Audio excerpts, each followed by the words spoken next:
სადგომის დღესასწაულის შემდეგ ბრწყინვალე შვიდაულის სამშაბათს გორში ოქონობა აღინიშნება. მე-12 საუკუნიდან ოქონის ხატი გორისა და შიდა ქართლის მფარველ ხატად მიიჩნეოდა.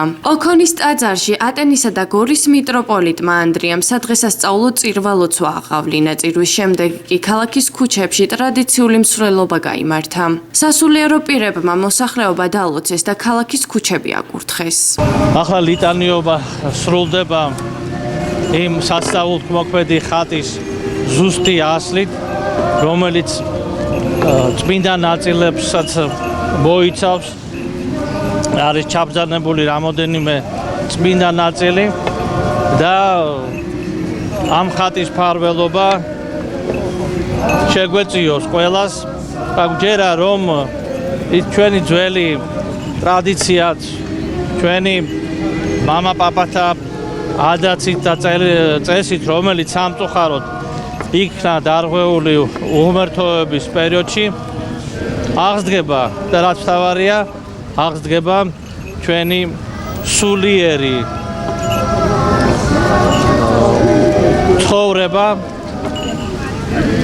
სიკეთისა და ზნეობისა და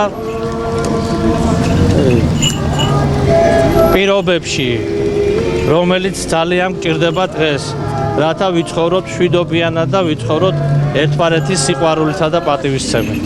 ქართულ-ოსური კონფლიქტის დროს ოქონის სამკარედი დაბრძანებული იყო ცხინვალის მუზეუმში, საიდანაც ხატი დაიკარგა და 2001 წელს ჟენევაში კრისტის აუქციონზე აღმოაჩინეს.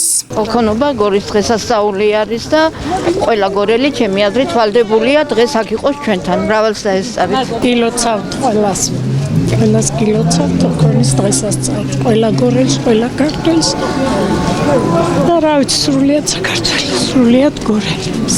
გორის ოქონის საკათედრო ტაძარი, რომელიც ჭავჭავაძისა და წერეთლის ქუჩების კვეთაზე მდებარეობს, კომუნისტურ პერიოდში ააფეთქეს და მის ადგილზე კამოს სახლით ცნობილი ბოლშევიკების, იგივე სიმონ ტერპეტროსიანის ძეგლი დადგეს. ოქონის ტაძარი აღდგა და ამჟამად დასრულების პროცესშია.